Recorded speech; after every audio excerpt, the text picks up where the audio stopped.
Deyirlər, süni intellekt gələcəyin peşələrini dəyişir. Məncə artıq o müəllimlərlə tələbələr arasında bumerang rolunu oynayır. Sualı kim atır, cavab kimə qayıdır, bəlli deyil. Bugünkü sualımız budur. Süni intellekt bizim üçün işləyir, yoxsa biz onun üçün? Bumerang başladı. Suallar atılır, bəzən insan beynindən, bəzən isə süni intellektdən. Bugün studiyamızda süni intellekti yalnız ekrandan deyil, həm də elmdən tanıyan bir qonaq var. O, Adnusunun Ümumi və Tətbiqi Riyaziyyat Kafedrasının dosenti və süni intellekt üzrə tədqiqatçı Nigar xanım İsmayılovadır. Xoş gəlmisiniz Nigar xanım. Xoş gördük. Süni intellekt haqqında danışmaq həm maraqlıdır, həm də çətindir, çünki bəzən mövzu özü cavab verməyə çalışır.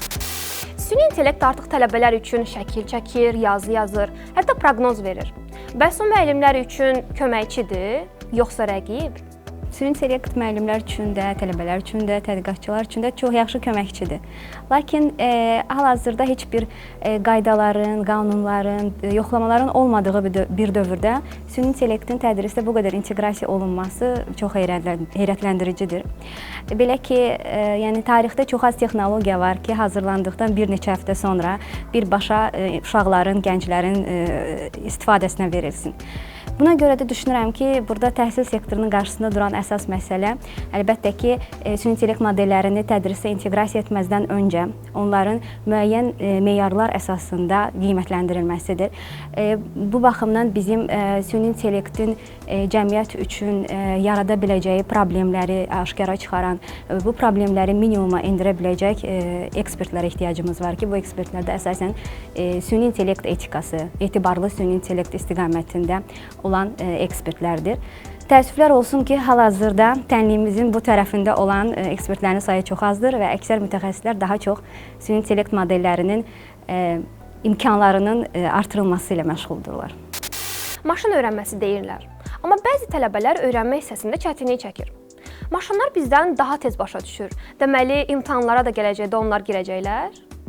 Məncə bu tələbələrin əksər ən böyük arzusudur. Amma bəli, maşın öyrənməsi çox sürətlidir.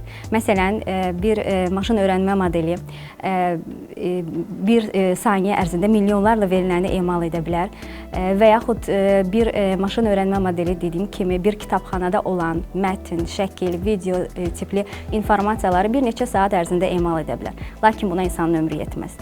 Ancaq digər tərəfdən insanlar daha effektiv öyrənməyə bacarırlar. Məsələn, bizim uşağın pişiyi tanıması üçün ona bir 2-3 nümunə göstərməyimiz kifayətdir. Ancaq maşına pişik öyrətməyimiz üçün biz ona görə milyonlarla şəkil göstərək. Və bəli, maşınlar daha sürətli öyrənir, amma insanlar ümumiləşdirməyi, konteksti anlamaq baxımından daha effektivlidirlər. Sadəcə daha çox nümunəni emal etmək üçün ömrümüz yetmir. Deyirlər, süni intellekt heç vaxt səhv etmir. Amma onu da yaradan insandır. Bəs onun məsuliyyətini kim daşıyır? Proqramçı, müəllim, yoxsa robotun özü? Süni intellekt səhv edir. Bu deməkdir ki, biz bütün insanlara irqindən asılı olmayaraq eyni yanaşma ilə yanaşa bilmərik. Biz burada ya modeli dəyişməliyik hər bir qrup üçün, ya da ən azından məqsəd funksiyasını dəyişməliyik. Əgər süni intellekt davamlı inkişaf üçün istifadə edilirsə, o insanın özünü daha davamlı edir, yoxsa asılı? Hər ikisi. Hər ikisi insanı, əlbəttə ki, cəmiyyətimizin davamlı inkişafı üçün süni intellektin rolu çox böyükdür. Məsələn, artıq daha verilən əsaslı qərar qəbul etmələr səhvləri azaldır. Digər tərəfdən rutin və təkrarlanan işlərin azaldılması, avtomatlaşdırılması artıq insanların daha yaradıcı və strateji fəaliyyətlərə yönəlməsinə imkan yaradır. Həmçinin səhiyyə, ekologiya, idarəetmə kimi sahələrdə erkən xəbərdarlıq sistemləri riskləri qabaqlamağa imkan verir. Digər tərəfdən insanların kör-körənə texnologiya güvənməsi onlarda tənqidi düşünmə, kritik düşüncə qabiliyyətlərini aşağı salır və həm də süni intellekt sistemləri insanların sosial davranışlarına və emosiyalarına təsir edərək manipulyasiyalar edə bilirlər.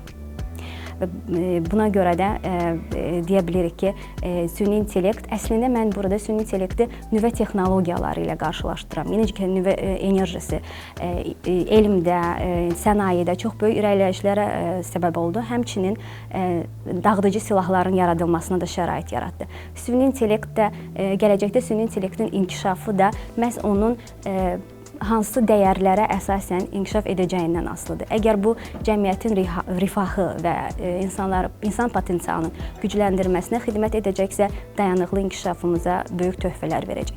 Əks halda isə sadəcə nəzarət və manipulyasiya platformasına çevriləcək. Süni intellekt artıq enerji səmərəliliyini, iqlim dəyişikliyini, hətta CO2 emissiyasını belə hesablaya bilir. Yəni, planetin gələcəyini kompüterlər hesablayırsa, bizə hansı missiya qalır? Bəli, bayaq da qeyd etdiyim kimi, süni intellekt verilən əsaslı qərar qəbul etmədə çox böyük vasitədir və hal-hazırda xüsusilə iqlim dəyişikliyi sahəsində qərar verən şəxslərə biz verilən əsaslı həllər təqdim edirik. Digər tərəfdən isə onu da qeyd edim ki, elə dayanıqlı inkişafa ən çox zərər vuran da süni intellektdir. Bu, xüsusilə böyük dil modellərinin böyük kütlə tərəfindən istifadə olunması və nəzarətsiz istifadə olunması planetimizin resurslarına çox böyük zərbə vurur.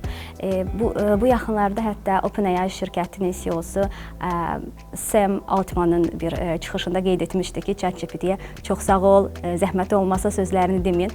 Bu, əlbəttə ki, nəzakətli davranışla bağlı deyil. Sadəcə olaraq bizim bu dil modellərinə verəcəyimiz hər bir sorğu milyonlarla verilənin emal olunmasına səbəb olur ki, bu da çoxlu resurslar xərcləyir. Elektrik enerjisi, su və s.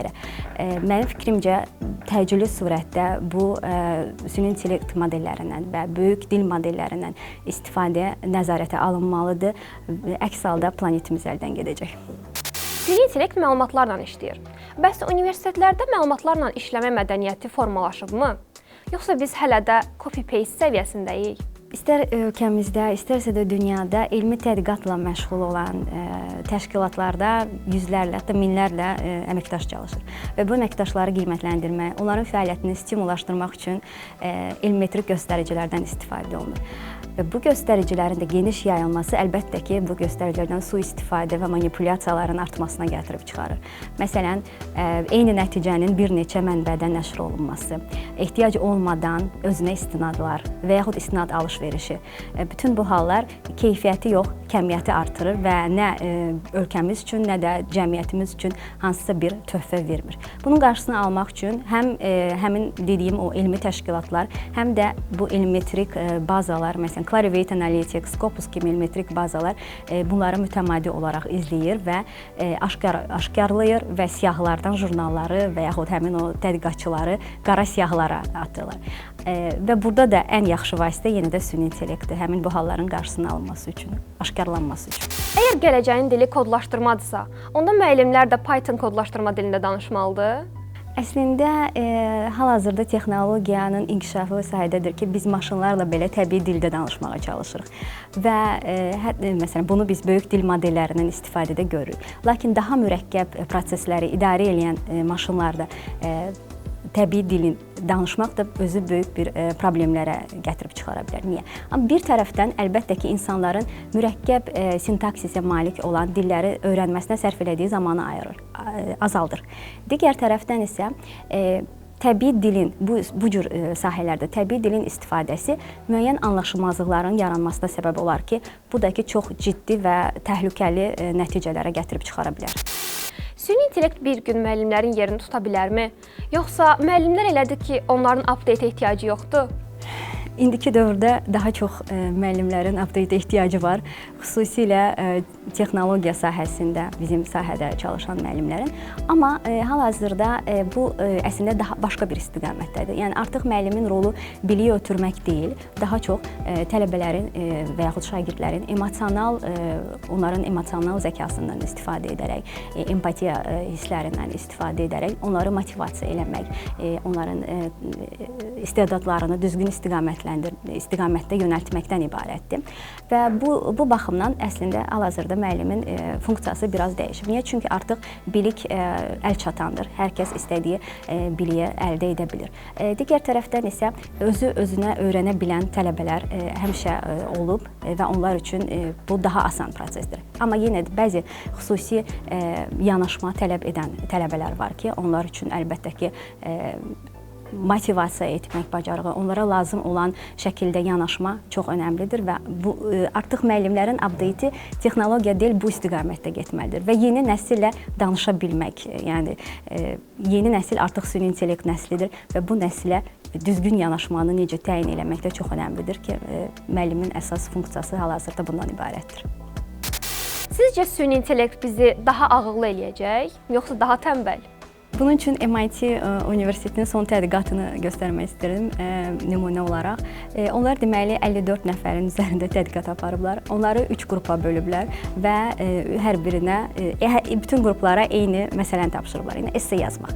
Ancaq birinci qrup large language model, yəni böyük dil modellərindən istifadə edərək, ikinci qrup axtarış sistemləri, Google kimi axtarış sistemlərindən istifadə edərək, üçüncü qrup isə sadəcə öz beyin məhsulu olan bir esse təqdim etməlidir və nəticə çox acınacaqlıdır.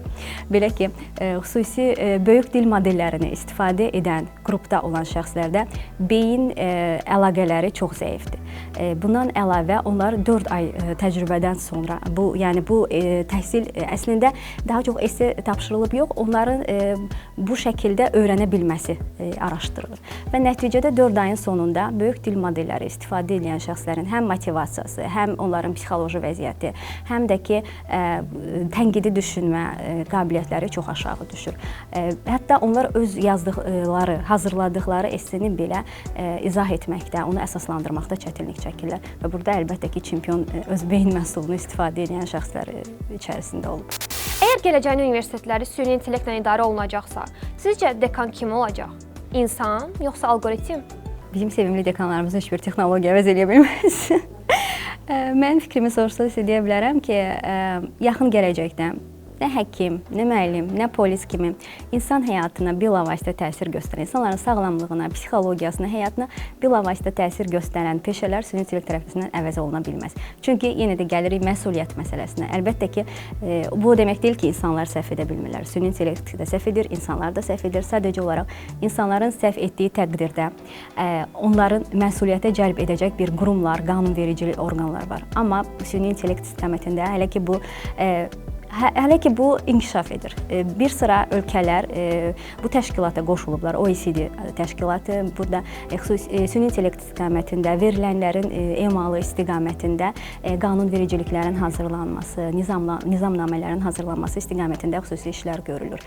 Amma dediyim kimi hal-hazırda bu məsələlər kifayət qədər olmadığına görə, məsələn, hüquq elminin nə qədər yaşı var? Bu insanın cəmiyyətdəki qanun pozuntuları, cinayətlərin cəzalandırılması, onların aşkarlanmasıdır. Amma süni intellekt isə çox yeni bir texnologiyadır və bunun da bu qanunvericiliklə tənzim olunması çox önəmlidir. Və yalnız bundan sonra biz məsuliyyətə cəlb biləcəyimiz əlbəttə ki, texnologiyanın olması mümkün deyil. Burada da artıq biz təyin etməliyik ki, məsuliyyətli kimdir?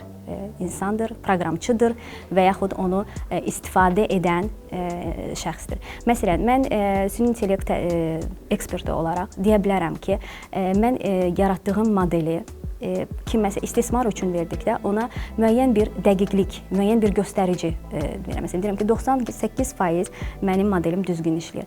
Amma sən əgər bu 2% səhvlə razısansa onu istismar etməlisən, bunu gözə ala bilirsənsə istismar etməlisən. Yenə də ikili texnologiya və bu texnologiyanın yaradıcıları da müəyyən dərəcədə məsuliyyət daşıyır və biz cəmiyyətimiz üçün faydalı olacaq istiqamətdə işləməliyik.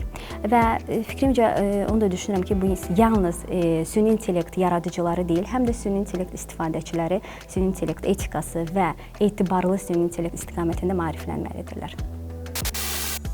Çox sağ olun Nigar xanım. Bu söhbətdən sonra başa düşdüm ki, bəzən süni intellekt bizdən daha çox düşünür, amma hələ də bizim kimi zarafat eləyə bilmir. Bəli, əlbəttə ki, zarafat eləyə bilmir və gülmək, əylənmək, sevmək, kədərlənmək bu hələ də bizim dünyamızdadır. Çox sağ olun. Bugün öyrəndik ki, süni intellekt nə qədər mürəkkəb olsa da, onu dəyərli eləyən insan düşüncəsidir. Bu mürəkkəb kimi sualları atdıq, bəzən statistika ilə, bəzən isə təbəssümlə qayıtdı. Əsası odur ki, texnologiya bizə xidmət etsin, biz ona yox. Görüşənədək. Yo, qoşmayın. Kısaca orada səhv var. Deyəcəklər, bu qız telefondan eynir. Hə, onu indi deməliydim. Hə, okey. -2 plus astigmatdır, ola bilər. Hardakı insan həyatı önəmli deyil içində. Hər dəfə atıram, hər dəfə bir yerdən gəlir. kontroldan çıxacaq. Yəni bu Özümü şeydə hiss elədim, xəbərlərdə hiss elədim. yəni hər kör-körənə inanmaq olmaz. Yəni bununla mübarizə aparmaq çox çətindir. Yol var axı, bir neçə məncə montajda ehtiyac olan yerlər var. Onu kəsmək lazımdır.